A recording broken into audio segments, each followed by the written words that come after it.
Welcome back to How It's Made. Leather has a rugged appeal that dates back to primitive times, when humans rubbed fats into animal skins to preserve them. Times have changed, but leather continues to endure.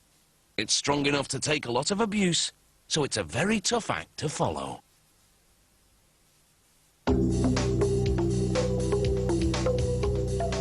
This leather comes from the hides of cows killed for meat.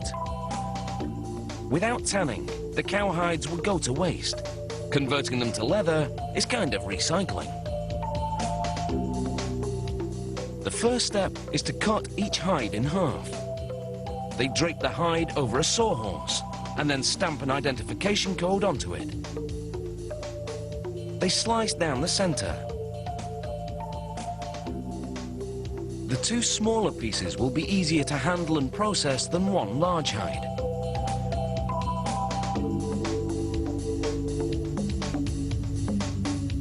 They load hundreds of the hide sections into this modified cement mixer to undergo some serious hair removal.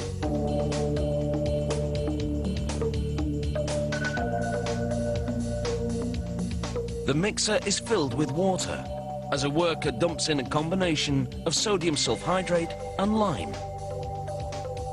A chemical reaction strips the hairs from the hides.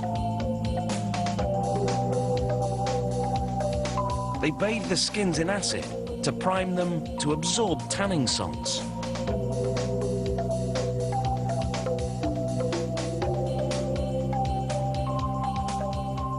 The tanning happens inside big wooden drums with prongs that keep the skins from getting tangled during the process. The chrome salts turn the hides blue as they bind to the collagen fibers of the skins.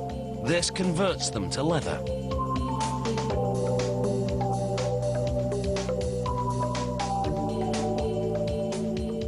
They feed the leather, grain side up, to a machine that splits the leather into layers. It slices the leather on the flesh side to an even thickness. The cut-offs will be recycled into suede. They check each piece of leather with a gauge to confirm the thickness is uniform.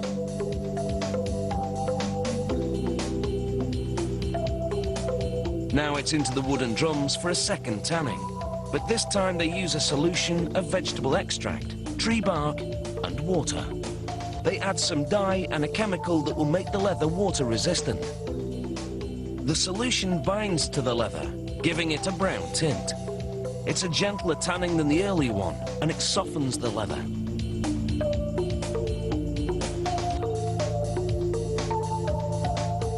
Now they brush a mix of starch and water onto the tanned hides. It's a kind of paste that allows them to press the hides onto big frames of glass, which have also been moistened with the same starchy solution. Pasting the hides on glass allows them to dry flat.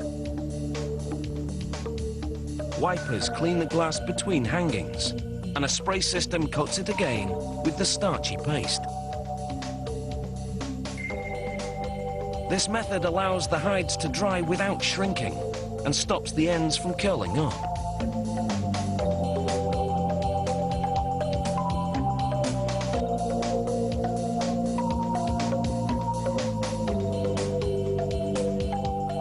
After 4 hours in a dryer, it's time to remove the hides. They easily peel away from the glass. A revolving paint gun system sprays the leather with dye to enhance the color.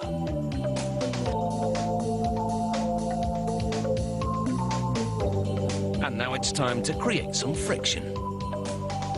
A glazing jack pulls a glass cylinder over the leather repeatedly, and the abrasive action polishes it. This glass is very strong, so it can do this vigorous work without breaking. Finally, huge heated rollers smooth out any wrinkles. It's the end of the production line for this big pile of leather. It will now be the stuff that many things are made of, and it's sure to live up to its tough image.